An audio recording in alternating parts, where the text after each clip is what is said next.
সংঘাতে ভাঙল যাদবপুর বিশ্ববিদ্যালয়ের গর্বের প্রতীক, ভেঙে গেল নন্দলাল বসুর তৈরি বিশ্ববিদ্যালয়ের এমব্লেম। এবিভিপির বিরুদ্ধে অভিযোগ, নিন্দায় সরব অধ্যাপকরা। ধন্যবাদ পরিস্থিতি, পড়ুয়ারা পর্যন্ত বাইরে বেরোনোর চেষ্টা করছেন এবং ভেতর থেকে পড়ুয়ারা বাইরে বেরোনোর চেষ্টা করছেন এবং বাইরে থেকে এবিভিপির কর্মী সমর্থকদের তারা ভেতরে ঢোকার চেষ্টা করছেন। মুহুর্মুহু জলের বোতল, এই লোহার গেট ভেতরে নিচে এসে পড়ছে। 1 ঘন্টা আগেও এখানে একটা সরগরম পরিস্থিতি ছিল। ঠিক এই জায়গাতে এবিভিপি কর্মী সমর্থকরা বিক্ষোভ দেখাচ্ছিলেন, আর এই গেট বন্ধ ছিল, ভেতরে ছিলেন যাদবপুর বিশ্ববিদ্যালয়ের পড়ুয়ারা। এদিক থেকে জলের বোতল, ডিম ছোড়া হচ্ছিল, ওদিক থেকে স্লোগান ভেসে আসছিল, মাঝখানে পুলিশ, গেট বন্ধ। ঠিক সেই জায়গাতেই ছন্দপতন। আমরা যেখানে দাঁড়িয়ে আছি, যাদবপুর বিশ্ববিদ্যালয়ের গেটের 2টো দরজা, সেই দরজায় একটা দিকে এবং দুদিকেই দেখা যাচ্ছে এইভাবে যাদবপুর বিশ্ববিদ্যালয়ের এমব্লেম তৈরি করা আছে। এখানে লাগানো আছে যে এমব্লেমের সঙ্গে একটা ইতিহাসের যোগ আছে। এই এমব্লেম যে নকশাটা তৈরি করা হয়েছে, দেখা যাচ্ছে পদ্মের পাপড়ির আকারে এই এমব্লেম। এখানে একটা প্রদীপ এবং প্রদীপের 3টি শিখা, এবং সেই 3টি শিখা জ্ঞানের শিখা বা জ্ঞানের প্রদীপ। এবং তাৎপর্যপূর্ণভাবে এই এমব্লেম তৈরি করেছিলেন, স্বয়ং নকশা তৈরি করেছিলেন স্বয়ং নন্দলাল বসু, ইতিহাস অন্তত তাই বলে। সেই এমব্লেমের একটা অংশ এইভাবেই হচ্ছে ভেঙে নিচে পড়ে গেল। আমরা আন্দোলনের সময় দেখলাম এই এমব্লেমটা এই অবস্থায় ছিল, কিন্তু সেটা একদম নিচে ভেঙে পড়ে গেল। এই এমব্লেম জাতীয় গৌরবের প্রতীক, এবং এই এমব্লেম তৈরির সঙ্গে ভারতবর্ষের জাতীয়তাবাদ, স্বাধীনতা আন্দোলন এবং জাতির একটা আকাঙ্ক্ষা আছে।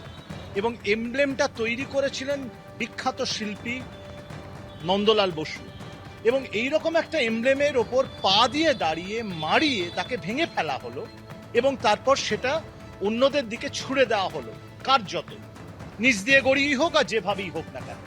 কিন্তু সবচেয়ে দুর্ভাগ্যজনক এবং দুঃখের জায়গা হচ্ছে যে এই এমব্লেমটার একটা তাৎপর্য আছে।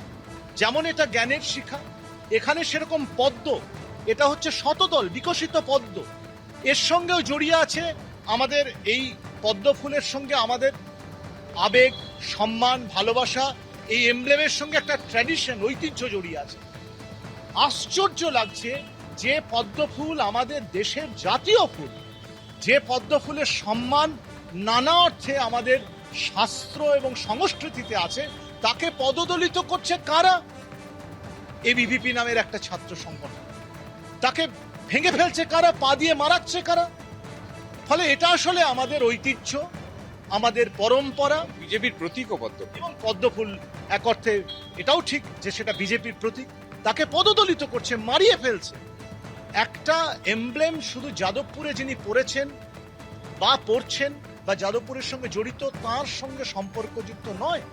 যাদবপুরের বাইরে যে অগণিত মানুষ যারা এই ন্যাশনাল কাউন্সিল, যাদবপুর বিশ্ববিদ্যালয়ের স্বপ্ন দেখেছিলেন, যারা জাতীয়তাবাদকে লালন করেছিলেন বুকে, তাদের যে আবেগ, তাদের যে অনুভূতি, এই এমব্লেমকে আঘাত করার মধ্যে দিয়ে সেই অনুভূতি এবং আবেগকে পদদলিত করা হয়েছে, মর্যাদাহানি হয়েছে।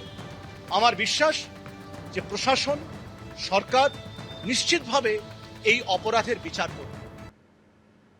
যাদবপুর বিশ্ববিদ্যালয়ের ক্যাম্পাসে তাণ্ডবের ঘটনায় প্রশ্নের মুখে পড়েছে পুলিশের ভূমিকাও। আর এই ঘটনার প্রেক্ষিতে পুলিশ বিবৃতি দিয়ে জানিয়েছে তারা ক্যাম্পাসে ঢুকে বহিরাগতদের সরিয়ে দেয়। কিন্তু এখানেই প্রশ্ন উঠছে, বহিরাগতদের তাণ্ডব চালাতে দেখেও পুলিশ তাদের গ্রেপ্তার করল না কেন?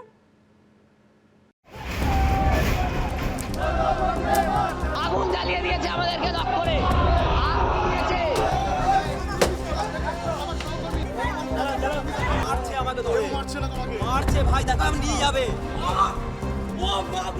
ঐতিহ্যবাহী যাদবপুর বিশ্ববিদ্যালয়ে বুধবার রাত থেকে দেখা গেছে এরকমই গুন্ডামি। অভিযোগ, প্রথমে আরএসএস এর ছাত্র সংগঠন এবিভিপির কয়েকজন সদস্যকে মারধর করা হয়, তারপর এবিভিপি সদস্যরা ক্যাম্পাসে চড়াও হয় বলে অভিযোগ। মারছে আমাকে ধরে, মারছে ভাই, দেখা আমি নিয়ে যাবে। সারা রাত তাণ্ডব চলবে আজ। কার্নিসে উঠে এসএফআই এর দেওয়াল লিখন মোছার চেষ্টা হয়, আগুন ধরিয়ে দেওয়া হয় এসএফআই এর পতাকায়।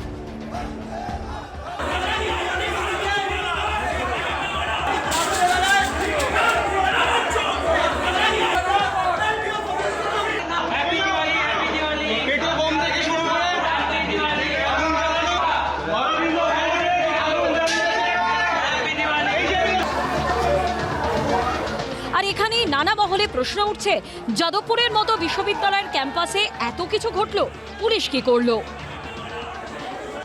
কলকাতা পুলিশের তরফে যে বিবৃতি দেওয়া হয়েছে তাতে বলা হয়েছে, যাদবপুর থানার ওসি বিশ্ববিদ্যালয়ের উপাচার্য এবং অন্য আধিকারিকদের সঙ্গে যোগাযোগের চেষ্টা করেছিলেন, কিন্তু যোগাযোগ করা সম্ভব হয়নি। পরে 100 ডায়ালে ক্যাম্পাসে অশান্তির ব্যাপারে অভিযোগ আসে। সহ উপাচার্য যাদবপুর থানার আধিকারিকদের সঙ্গে যোগাযোগ করে পুলিশের সাহায্য চান। এরপরে বিবৃতিতে জানানো হয়েছে, পুলিশ বাহিনী ক্যাম্পাসে ঢুকে বহিরাগতদের সরিয়ে দেয়। তখনই দেখা যায় অরবিন্দ ভবনের বাইরে কিছু পোস্টার, ফেস্টুন ছেঁড়া এবং পোড়ানো হয়েছে। পুলিশের বিবৃতি ঘিরেই প্রশ্ন উঠছে, পুলিশ যখন দেখলই যে বহিরাগতরা যাদবপুর বিশ্ববিদ্যালয়ের ক্যাম্পাসে ঢুকেছে, সেখানে এরকম তাণ্ডব চালিয়েছে, তাহলে সেই বহিরাগতদের স্রেফ সরিয়ে ছেড়ে দেওয়া হলো কেন? গ্রেপ্তার করা হলো না কেন? এই পুলিশগুলো সব কটাকে চিনি, এগুলোই আগে এই সাদা চাকরির নিচে চোরা ফুলের ছাপ করা স্যান্ডো গেঞ্জি পরে ঘুরতো, আর এখন রাতারাতি স্যান্ডো গেঞ্জি বদলে পদ্ম ফুলের ছাপ করা স্যান্ডো গেঞ্জি পরেছে। কালকে রাতে নাকে তেল দিয়ে ঘুমাচ্ছিল এখানকার যাদবপুরের বিজেপির বিধায়িকা, থানাতে কয়েকটি স্লিপিং পিল ঘুমের ওষুধ পাঠিয়ে দিয়েছিল। এটা দল নিয়ন্ত্রিত সরকার নয়, ইউনিভার্সিটির ক্যাম্পাসে দল থাকবে না। সুতরাং বাইরে যদি কোনো আইন শৃঙ্খলার অবনতি হয়, সেটা আমাদের শিক্ষামন্ত্রী, আমাদের মুখ্যমন্ত্রী যিনি পুলিশ মন্ত্রী আছেন, তিনি দেখবেন।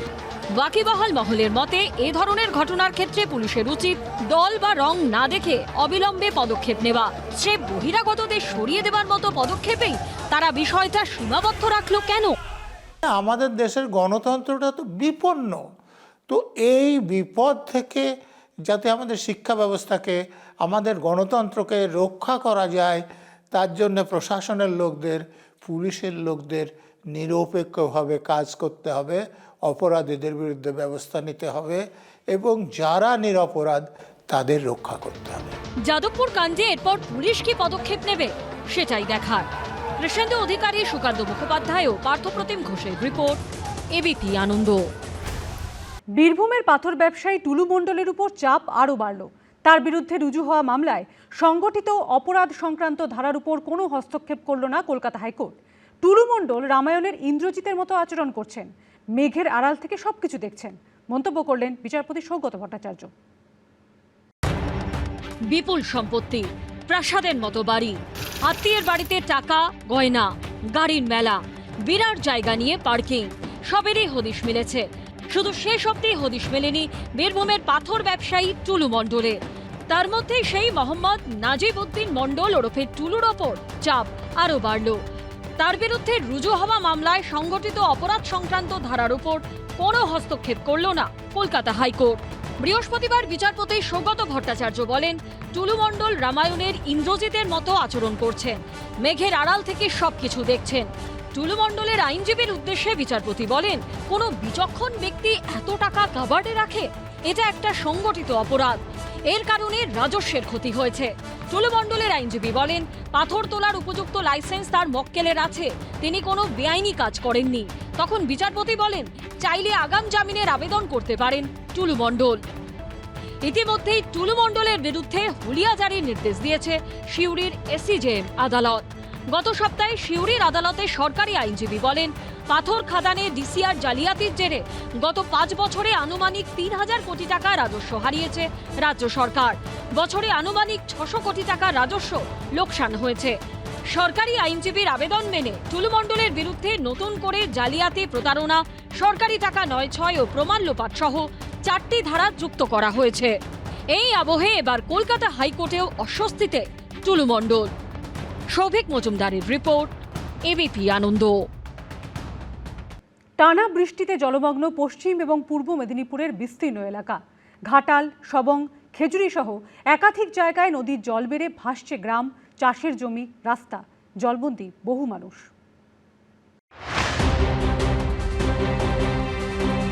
যাওয়া যাচ্ছে মোটামুটি 1 কোমর 1 ছাতি এরকম জল। যেদিকে দুচোখ যায় শুধু জল আর জল। ডুবে গেছে চাষের জমি থেকে শুরু করে ঘরবাড়ি, দোকানপাট। বাড়ি থেকে বেরোনোর একমাত্র ভরসা নৌকা। কেউ কেউ সেটুকুও জোগাড় করতে না পেরে অসহায়। মুখে তোলার দুটো ভাত কোথা থেকে আসবে কেউই জানেন না। জল ঢুকছে, এবার কোথাকে যাবো, কি করবো, এবার বাঁধকে যেতে হবে, খাওয়া দাওয়ার কষ্ট, এবার টাকা পয়সাও সমস্যা, এবার কোথায় কি করবে তার পাত্তা নাই। যেতে করে সাঁতুরে যেতে হবে হাঁড়ি নিয়ে, নৌকা কোথা পাবো, এখানে নৌকা টোকা নাই। ফি বছর বর্ষা এলেই বানভাসী পরিস্থিতি হয় ঘাটালের। পশ্চিম মেদিনীপুরের সবং, হুগলির আরামবাগ সহ বিস্তীর্ণ এলাকা জলের তলায় চলে যায়। এবারও সেই ছবিটা বদলায়নি। বৃহস্পতিবার হেলিকপ্টারে করে জলবন্দী এলাকা পরিদর্শন করেন মুখ্যমন্ত্রী। জেলা প্রশাসন সূত্রে খবর, পশ্চিম মেদিনীপুরের 7টি ব্লকের 41টি গ্রাম পঞ্চায়েত জলমগ্ন। কেলেগাইর জল যেটা ডেঞ্জার লেভেলে উপরে বইছিল এখন আন্ডার কন্ট্রোল। মোট 10টা স্নেক বাইটের কেস এসছে, প্রত্যেককে বাঁচিয়ে ফিরিয়ে দিতে পেরেছে। হেলথ ডিপার্টমেন্ট ভালো কাজ করেছে। ঘাটালে শিলাবতী নদীর উপর ভাষাপোল ভেঙে যোগাযোগ বিচ্ছিন্ন। প্রতিদিন কয়েক হাজার বাসিন্দা এই সেতু দিয়ে যাতায়াত করেন। টানা বৃষ্টিতে ভাসছে ঘাটালের মনসুকার পার্বতীচক এলাকা। পশ্চিম মেদিনীপুরের সবং ব্লকের লারো গ্রামে ভয়াবহ পরিস্থিতি। কারো বাড়িতে এক বুক জল, তো কোথাও রাস্তার উপর কোমর সমান জল। ঘরবাড়ি ছেড়ে কেউ আত্মীয়র বাড়িতে চলে গেছেন, কেউ আশ্রয় নিয়েছেন ত্রাণ শিবিরে। যেই রাস্তা দিয়ে আমরা এগিয়ে যাচ্ছি এটা ঢালাই রাস্তা, এখানেও প্রায় কোমর সমান জল। এলাকাবাসীদের বক্তব্য, দুদিন আগে এক বুক জল ছিল এই রাস্তাতেই। 30-40টা বাড়ি আছে, সবাই এরকমভাবে ডুবে গেছে। এখন একটু জলটা কমেছে বর্তমানে, কিন্তু আগে মানে যাওয়া আসা অসম্ভব ছিল। আমাদের নৌকা করে যেতে আসতে হতো। কতটা জল ছিল? এক বুক করে। এক গলা জল আছে বাড়ির ভিতরে। 8 দিন হলো খাওয়া দাওয়া যাও শুকলা মুড়ি আর শুকলা খাবার। পূর্ব মেদিনীপুরের খেজুরিতেও জল যন্ত্রণার করুণ ছবি। টানা বৃষ্টিতে জল থই থই হেরিয়া ব্লক প্রাথমিক স্বাস্থ্য কেন্দ্র। চরম নাজেহাল হচ্ছেন রোগী ও রোগীর পরিজনরা। পুকুর এবং হসপিটালে দাওয়া জলে জলমগ্ন, একদম সমান হয়ে গেছে। এখানে রাতের বেলা স্টাফরা থাকতে পারে না, সাপের উপদ্রব প্রচণ্ড হয়। ব্যাঙ, সাপ, বিভিন্ন কীটপতঙ্গ রোগীর বিছানায় ঘুরে বেড়ায়। সময় যায়, এই মানুষগুলোর জল যন্ত্রণা আর যায় না। কোনোদিনও কি তাদের ভাগ্য বদলাবে? সোমনাথ দাস, সৌমেন চক্রবর্তী ও ঋত্বিক প্রধানের রিপোর্ট, এবিপি আনন্দ। আকাশপথে একাধিক প্লাবিত এলাকা পরিদর্শন করলেন মুখ্যমন্ত্রী শুভেন্দু অধিকারী। সবং এবং আরামবাগে প্রশাসনিক আধিকারিক এবং জনপ্রতিনিধিদের সঙ্গে বৈঠক করেন তিনি। ঘাটালের ধাঁচে এবার আরামবাগ মাস্টার প্ল্যানের পরিকল্পনা নিয়ে আলোচনা হয়েছে বৈঠকে। টানা বৃষ্টি, উপচে পড়েছে নদী, জলের তলায় চলে গেছে গ্রামের পর গ্রাম। কার্যত সমুদ্রে ভেসে গেছে জনপদ। পশ্চিম মেদিনীপুরের ঘাটাল, সবং ও হুগলির আরামবাগের বিস্তীর্ণ এলাকার ছবিটা এখন এরকমই। বৃহস্পতিবার সেই জলমগ্ন এলাকা হেলিকপ্টারে ঘুরে দেখলেন মুখ্যমন্ত্রী শুভেন্দু অধিকারী। বৈঠকও করেন তিনি। সবংয়ের বিডিও অফিসে মুখ্যমন্ত্রীর পর্যালোচনা বৈঠকে সিদ্ধান্ত নেওয়া হয়েছে, পশ্চিম মেদিনীপুরে মৃত দুজনের পরিবারকে 9 লক্ষ টাকা করে আর্থিক সাহায্য করা হবে। এই প্লাবনের জেরে যে 32টি বাড়ি ক্ষতিগ্রস্ত হয়েছে তাদের 30,000 টাকা করে আর্থিক সাহায্য করা হবে। জলমগ্ন এলাকায় 5 দিনের রেশন দেওয়া হবে। প্রধানমন্ত্রী শস্য বীমা যোজনার ক্যাম্প করা হচ্ছে। ক্ষতিগ্রস্ত পান চাষি, ধান চাষিরা সেখানে নাম লেখাতে পারবেন। পিংলা, সবং, নারায়ণগড় সব এমএলএরা ছিলেন, বিডিওরা ছিলেন। হেলথ ডিপার্টমেন্ট ভালো কাজ করেছে। পুলিশকে আলাদা করে টাকা দেওয়া হয়েছে, তারা যাতে জলবন্দী লোকেদের বাড়িতে রেশন এবং 20 লিটারের খাওয়ার জলের জারকিন পৌঁছে দিতে পারে, সে কাজগুলো তারা করছে। সবং ছাড়াও আরামবাগের এসডিও অফিসে প্রশাসনিক আধিকারিক ও জনপ্রতিনিধিদের নিয়ে বৈঠক করেন মুখ্যমন্ত্রী শুভেন্দু অধিকারী। 2027 সালের মধ্যে আরামবাগ মাস্টার প্ল্যানের কাজ শেষ করা নিয়ে আলোচনা হয়েছে বৈঠকে। আরামবাগ মাস্টার প্ল্যান নিয়ে আজকে কথা হলো, কিরকম কাজ হবে? দেখুন, কাজ তো ভালো হবে, যেহেতু মুখ্যমন্ত্রী বলে গেছেন, আর উনি তো মুখের কথা থেকে কাজে বেশি বিশ্বাসী। উনি ডিরেক্ট বলে গেছেন প্রশাসনকে যে ইমিডিয়েটলি কাজ করতে হবে, এবং ইরিগেশনের যিনি প্রিন্সিপাল সেক্রেটারি আছে তাকেও বলেছে যে ইমিডিয়েটলি এই আরামবাগ মাস্টার প্ল্যানটা করতে হবে। ওটা 1200 কোটি টাকা, আর উনি বলেছেন যে 1200 কোটি টাকা দেওয়া হচ্ছে, যদি আরও কাজের ক্ষেত্রে আরও প্রয়োজন হয় নিশ্চয়ই দেবে। রামকৃষ্ণ সেতু নিয়ে আলোচনা হয়েছে। অলরেডি রামকৃষ্ণ সেতু 400 কোটি টাকা বরাদ্দ হয়েছে। সেপ্টেম্বর মাসে বন্যা হওয়ার আশঙ্কা একটা আছে, তার জন্য প্রয়োজনীয় যা যা ব্যবস্থা দরকার উনি বলে গেছেন। আরামবাগ জেলারও প্রস্তুতি চলছে, খুব তাড়াতাড়ি সেটা আপনারা বুঝতে পারবেন। জেলার ম্যাপ সার্কেল ঠিক হচ্ছে। আরামবাগের বন্যা পরিস্থিতি নিয়ন্ত্রণের জন্য এবার আরামবাগ মাস্টার প্ল্যানের পরিকল্পনা নিল রাজ্য সরকার, যেটা ঠিক হয়েছে 1200 কোটি টাকা বরাদ্দ করা হবে এবং 2027-এর আগে এই প্ল্যানকে কার্যকর করা হবে। কাজ হচ্ছে, বর্তমানেও হবে, আমরা আশা রাখি আরো বেশি করে হবে। আমি যেই কাজটা করতে পারিনি আরো 10 জন মিলে সেই কাজটা আরো বেশি তুরন্ত হবে বা তার ইমপ্রুভমেন্ট আরো বেশি হবে এই আশা রাখি। শাসক বদলায়, কিন্তু বানভাসী মানুষগুলির হয়রানির ছবিটা বদলায় না। জল থেকে যেন রেহাই নেই তাদের। এরপর কি কিছু বদলাবে? অর্ণব মুখোপাধ্যায়, অরিত্রিক ভট্টাচার্য ও সৌমেন চক্রবর্তীর রিপোর্ট, এবিপি আনন্দ। এবিপি আনন্দ, এগিয়ে থাকে, এগিয়ে রাখে।